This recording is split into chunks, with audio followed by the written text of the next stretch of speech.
se inscreva no canal e clica no gostei. Humberto Eco. O nome da rosa.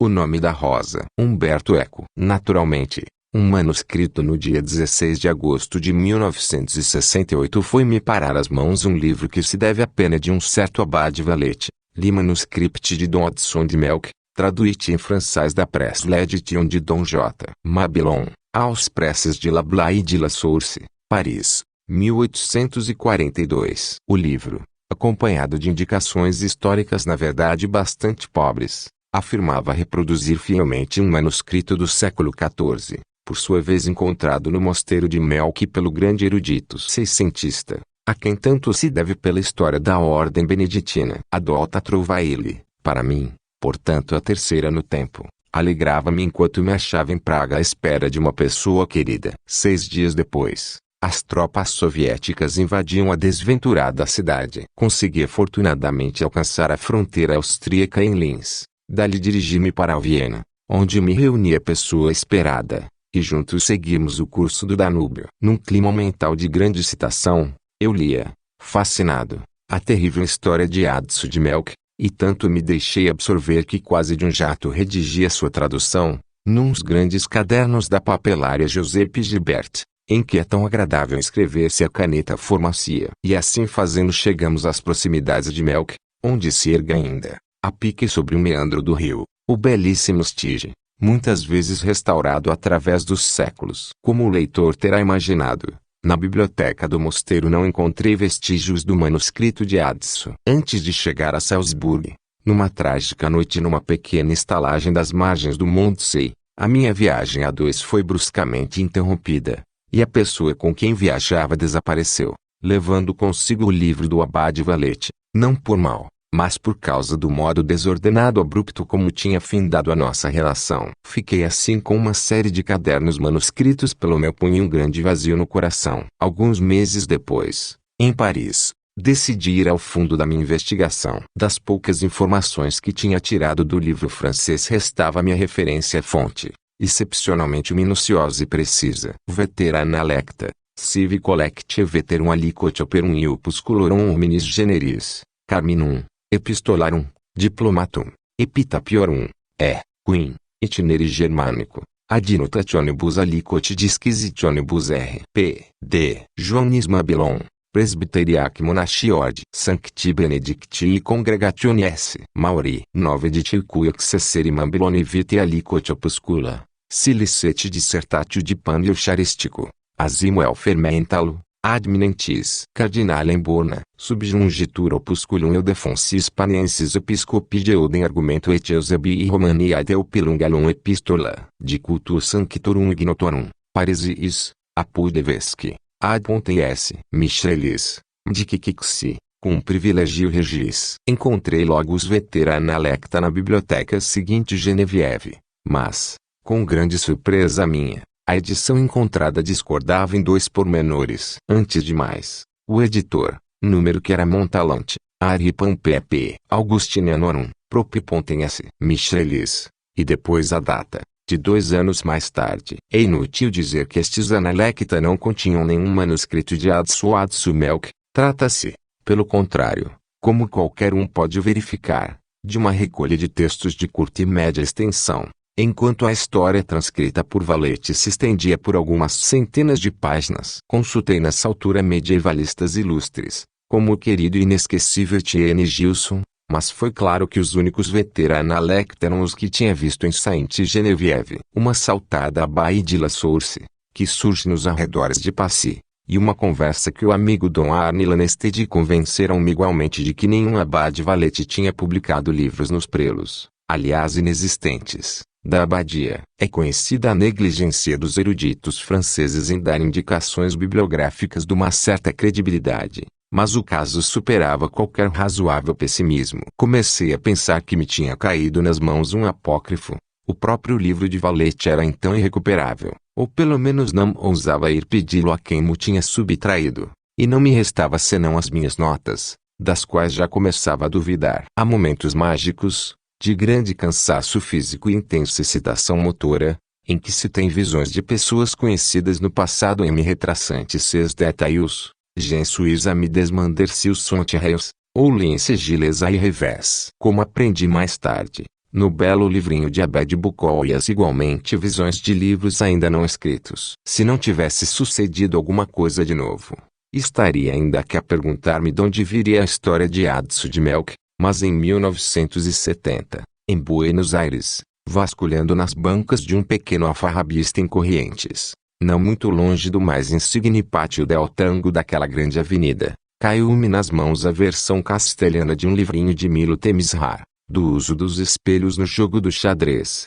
que já tinha tido ocasião de citar, em segunda mão, no meu Apocalípticos Integrados, fazendo a recensão do seu mais recente Os Vendedores de Apocalipse. Tratava-se da tradução do original, hoje perdido, em língua georgiana, Tbilisi, 1934. Com grande surpresa minha, li copiosas citações do manuscrito de Adro, salvo que a fonte não era nem Valete nem Mailon, mas sim o padre Atanariur Kircher. Mas qual a obra? Um erudito, que não considero oportuno nomear, assegurou-me depois que citava índices de cor. O grande Jesuntan nunca falou de Adso de Melk, mas as páginas de Temesvar estavam debaixo dos meus olhos, e os episódios a que se referia eram absolutamente análogos aos do manuscrito traduzido por Valete. Em particular, a descrição do labirinto não deixava lugar para dúvidas. Apesar do que escreveu depois Beniamino Plácido I, o abade Valete tinha existido e também,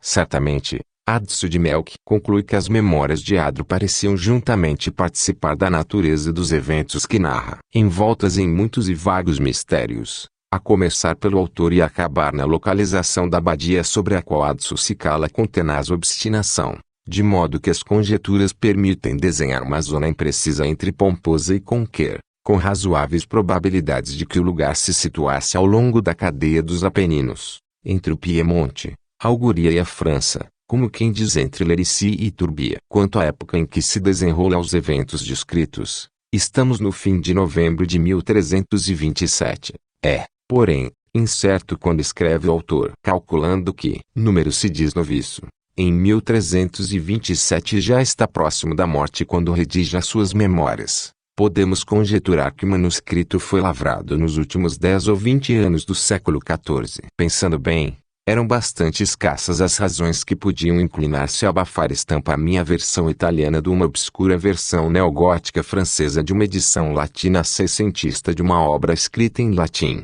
por um monge alemão nos fins do século XIV. Antes de mais, que estilo adotar? Era rejeitada como de todo injustificada a tentação de imitar modelos italianos da época. Não só Adso escreve em latim, mas é claro por todo o desenvolvimento do texto que a sua cultura ou a cultura da abadia que tão claramente o influencia, é muito mais datada. Trata-se claramente de uma soma plurissecular de conhecimentos e diversos estilísticos que se ligam à tradição baixo-medieval latina. Adso pensa e escreve como um monge que permaneceu impermeável à revolução da língua vulgar, apegado às páginas acolhidas na biblioteca de que fala, formado a partir de textos patrióticos escolásticos. E a sua história, para além das referências e dos acontecimentos do século XVI, que o próprio Adso registra no meio de mil perplexidades, e sempre por ouvir dizer, poderia ter sido escrita, quando a língua e as citações eruditas, no século XII ou XIII. Por outro lado, é indubitável que ao traduzir no seu francês neogótico o latim de Adso,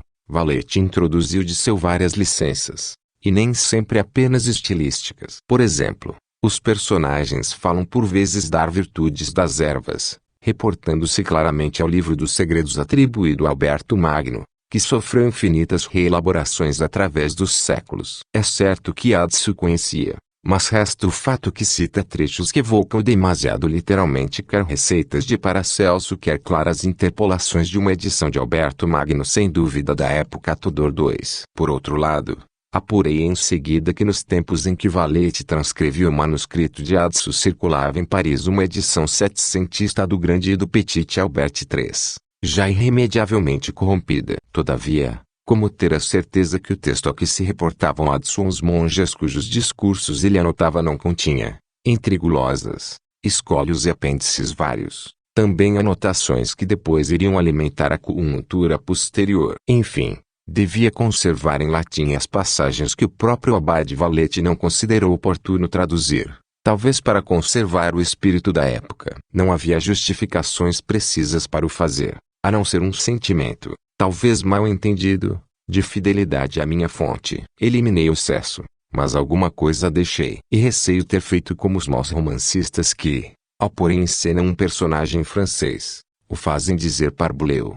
E la femme, la femme. Em conclusão, estou cheio de dúvidas. Ao certo não sei por que decidi encher-me de coragem e apresentar como se fosse autêntico o manuscrito de Adso de Melk. Digamos, um gesto de enamorado. Ou, se quiser, um modo de me libertar de numerosas e antigas obsessões. Transcrevo sem preocupações de atualidade. Nos anos em que descobri o texto do Abade Valete corri a convicção de que se devia escrever apenas comprometendo-se com o presente número para mudar o mundo. Há mais de 10 anos de distância. É agora a consolação do homem de letras, restituído à sua altíssima dignidade, poder escrever por puro amor da escrita. E assim, agora, sinto-me livre de contar, por simples gosto e fabulatório, a história de Adso de Melk, e sinto conforto e consolação em encontrá-la tão incomensuravelmente distante no tempo, agora que a vigília da razão afugentou todos os monstros que o seu sono tinha gerado, tão gloriosamente privada de relação com os nossos tempos, intemporalmente estranha às nossas esperanças e às nossas certezas. Porque esta é uma história de livros, não de misérias cotidianas, e a sua leitura pode inclinar-nos a recitar, com o grande imitador de Kempis, in omnibus requiem quaesi vi, et nus quam invenines in angulo cum libro. 5 de janeiro de 1980. La Repubblica, 22 de setembro de 1977. Liber aggregationis liber secretorum Alberti Magni, Londini 1.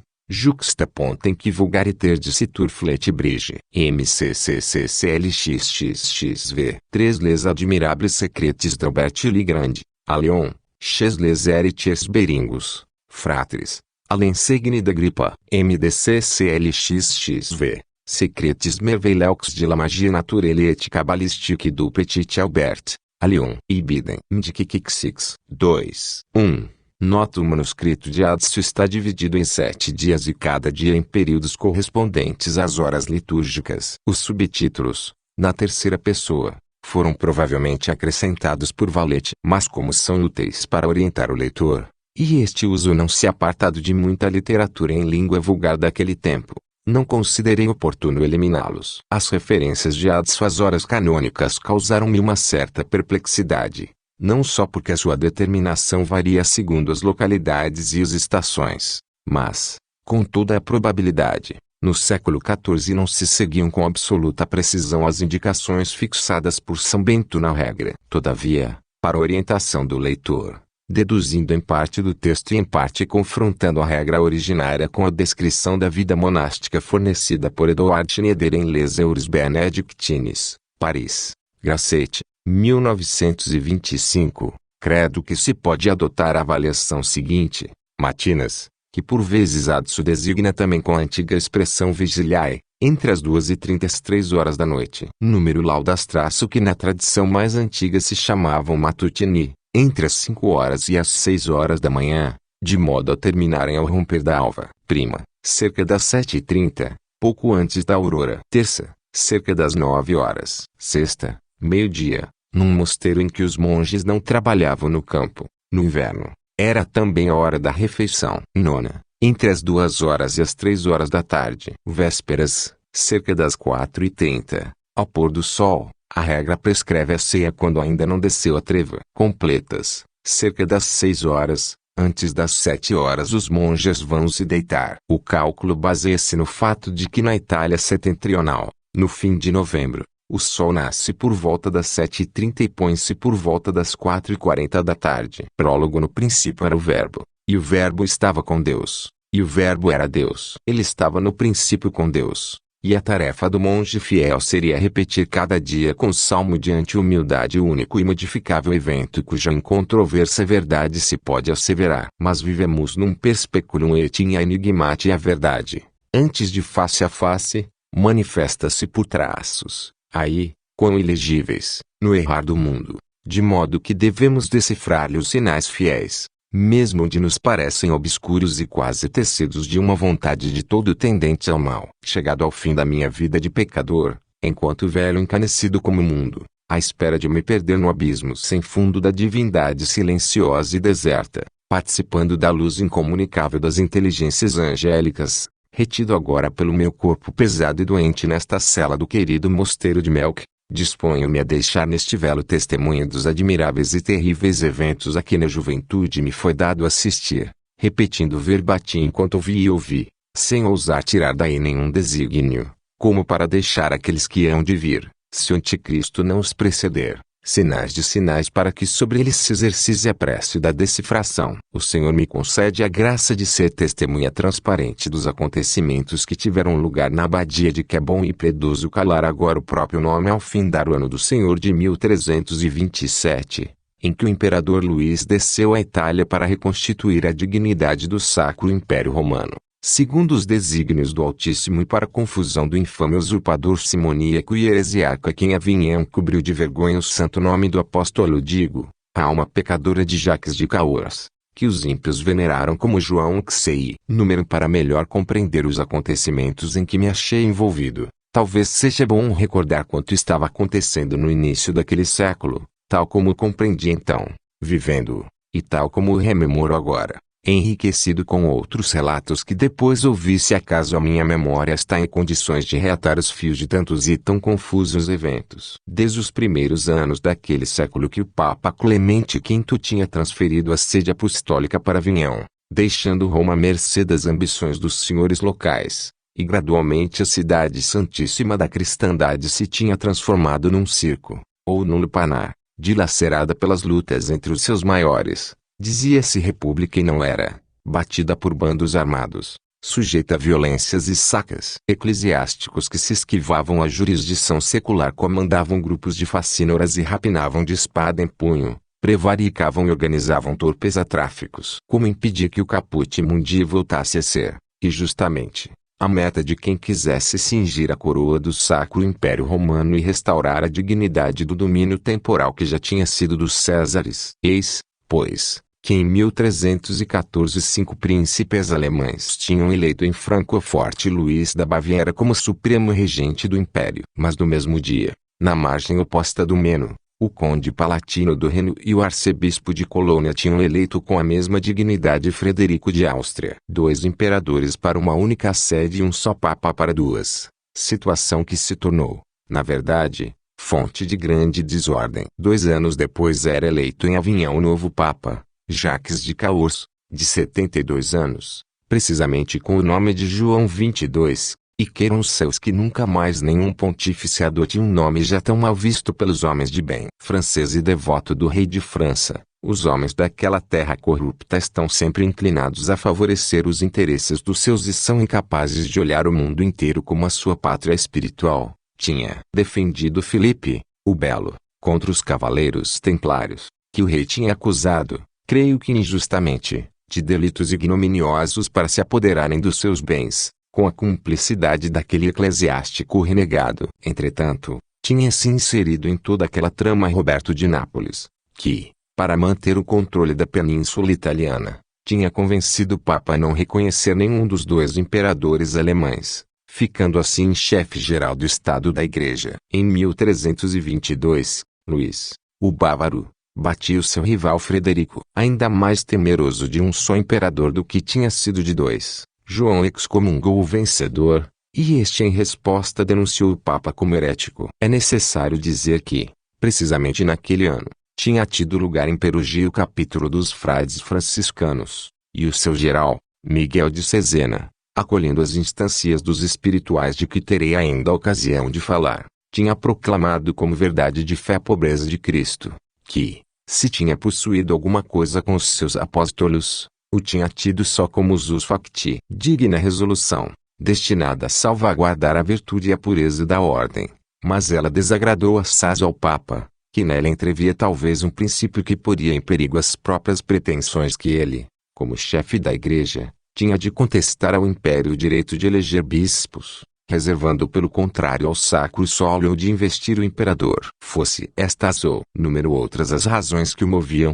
João condenou em 1323 as propostas dos franciscanos com a decretal cum inter nominulus. Foi naquela altura, imagino, que Luís viu nos franciscanos, então inimigos do Papa, poderosos aliados. Ao afirmar a pobreza de Cristo, de certo modo eles revigoravam as ideias dos teólogos imperiais, isto é, de Marcílio de Pádua e João de Genduno. E finalmente, não muitos meses antes dos eventos que estou narrando, Luís, que tinha chegado a um acordo com o derrotado Frederico, descia a Itália, era coroado em Milão, entrava em conflito com os Visconti, que no entanto o tinham acolhido favoravelmente, punha cerco ao Pisa, nomeava a vigário imperial Castruccio, duque de Lucca e Pistoia, e creio que fez mal porque nunca conheci homem mais cruel, exceto talvez o Guccione della Fagiola, e preparava-se então a descer para Roma, chamado por Sciarra Colonna, senhor do lugar. Eis como era a situação quando eu,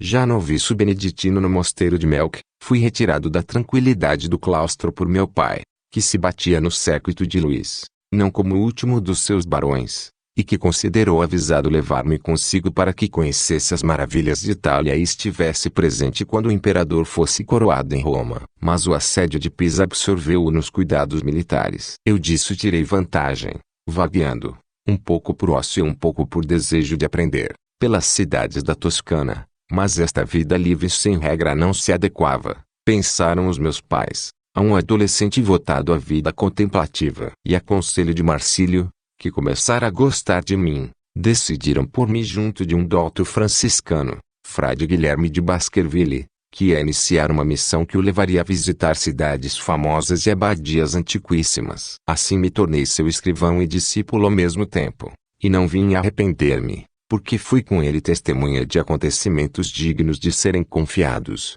como agora estou fazendo, à memória daqueles que hão de vir. Eu não sabia então que procurava frade Guilherme.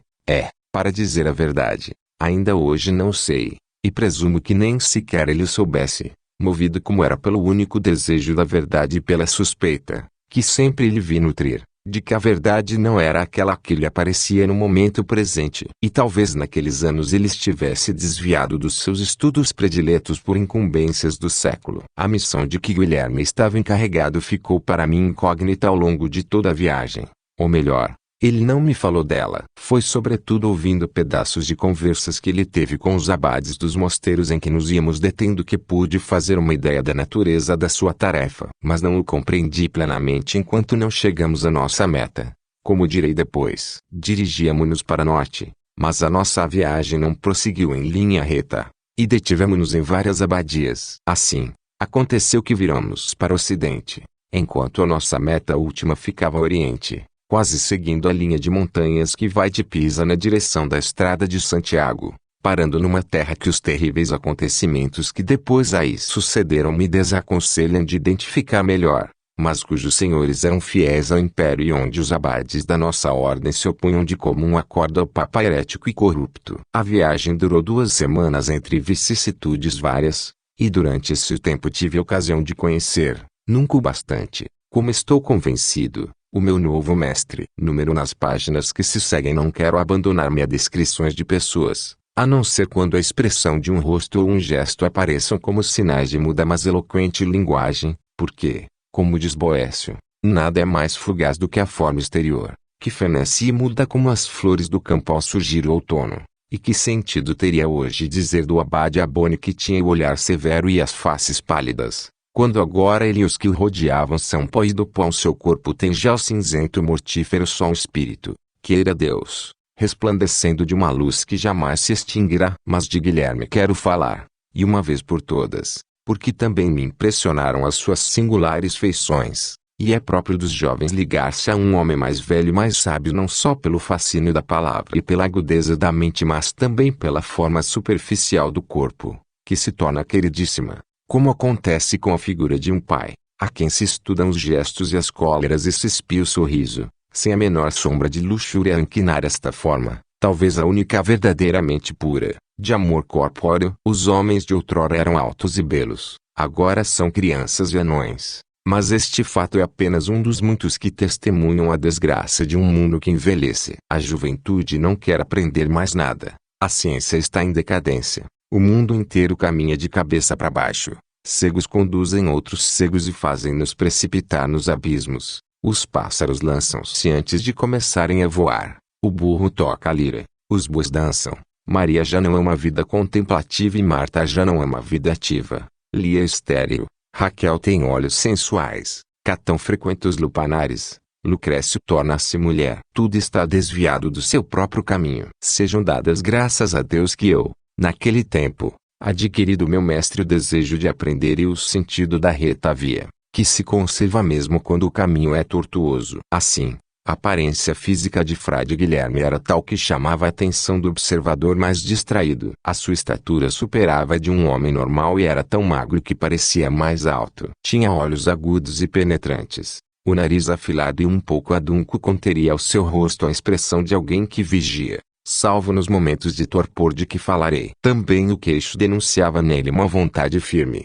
embora o rosto alongado e coberto de sardas, como vi muitas vezes nas pessoas nascidas entre Hibernia e Nortúmbria, pudesse por vezes exprimir incerteza e perplexidade. Com o tempo apercebi-me de que aquilo que parecia insegurança era ao invés de somente curiosidade. Mas no início pouco sabia desta virtude, que julgava sobretudo uma paixão do espírito concupiscente, pensando que o espírito racional não devia nutrir-se dela, alimentando-se só do verdadeiro, que, pensava, já se sabe desde o início. Jovem como eu era, aquilo que nele logo me tinha impressionado eram os tufos de pelos amarelados que lhe saíam das orelhas e das sobrancelhas espessas e louras. Podia ele ter 50 primaveras, e portanto era já muito velho. Mas movia um corpo incansável com uma agilidade que a mim muitas vezes faltava. A sua energia parecia inexaurível quando o tomava um excesso de atividade. Mas, de vez em quando, como se o seu espírito vital participasse do caranguejo,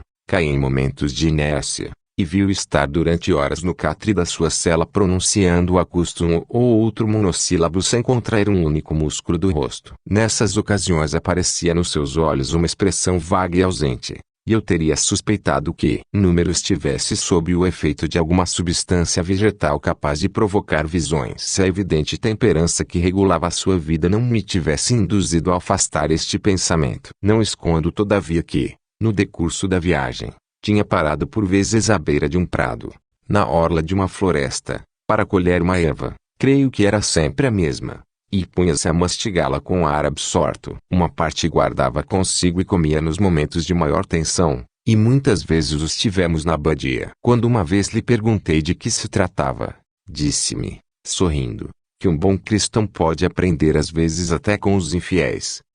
Quando lhe pedi para provar, respondeu-me que, tal como para os discursos, também para os simples auspadicoi, os epebicoi e os ginacoi e assim sucessivamente.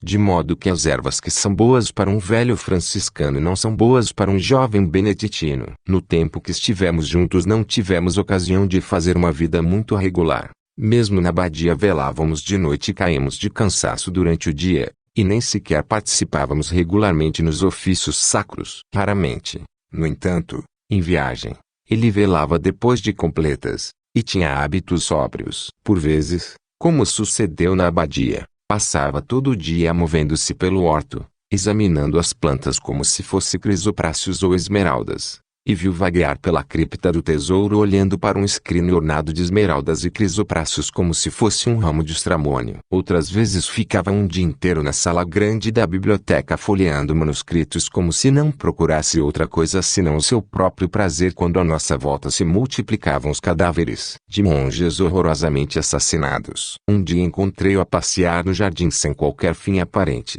como se não devesse dar contas a Deus das suas obras. Na ordem tinham-me ensinado um outro modo de dividir o meu tempo, e eu disse-lhe. E ele respondeu que a beleza do cosmo é dada não só pela unidade na variedade mas também pela variedade na unidade. Pareceu-me uma resposta ditada por um empirismo grosseiro, mas aprendi em seguida que os homens da sua terra definem muitas vezes as coisas de modo tal que a força iluminante da razão não parece ter grande papel. Durante o período que passamos na abadia vi-lhe sempre as mãos cobertas pelo pó dos livros, pelo ouro das iluminuras ainda frescas, por substâncias amareladas em que tinha tocado no hospital de Severino. Parecia que não podia pensar senão com as mãos, coisa que então me parecia mais digna de um mecânico. E tinham-me ensinado que o mecânico é moechus, e comete adultério em relação à vida intelectual a que deveria estar unido em castíssimos esponsais. Mas, mesmo quando as suas mãos tocavam em coisas extremamente frágeis, como certos códices de iluminuras ainda frescas, ou páginas corroídas pelo tempo e friáveis como pão ázimo. Ele possuía, pareceu-me, uma extraordinária delicadeza de tato, a mesma que usava ao tocar nas suas máquinas. Direi com efeito que este homem curioso trazia consigo, na sua saca de viagem, instrumentos que eu nunca tinha visto até então, e que ele definia como as suas maravilhosas máquinas. As máquinas, dizia ele, são produto da arte, que imita a natureza, e dela reproduzem não as formas mas a própria operação. Explicou-me assim os prodígios do relógio, do astrolábio e do magneto. Mas a princípio temi que se tratasse de bruxaria, e fingi dormir em certas noites serenas em que ele se punha, com um estranho triângulo na mão, a observar as estrelas. Os franciscanos que tinha conhecido em Itália e na minha terra eram homens simples, muitas vezes iletrados, e com ele admirei-me da sua sapiência. Mas ele disse-me sorrindo que os franciscanos, número das suas ilhas eram de molde diverso. Roger Bacon, que eu venero como mestre, ensinou-nos que o plano divino passará um dia para a ciência das máquinas, que é magia natural e santa, e um dia pela força da natureza poder-se-ão fazer instrumentos de navegação com os quais os navios irão com um único homem regente, e bem mais rápidos do que impelidos por velas ou remos, e haverá carros sem animale moventur cum impetu na estimabili, et instrumenta volandietimus sedens in medium instrumentis revolvens aliquod ingenium perquolae artificialiter composita aerem verberente, ad modum avis volantis, e pequeníssimos instrumentos que levantem. Final da parte 1.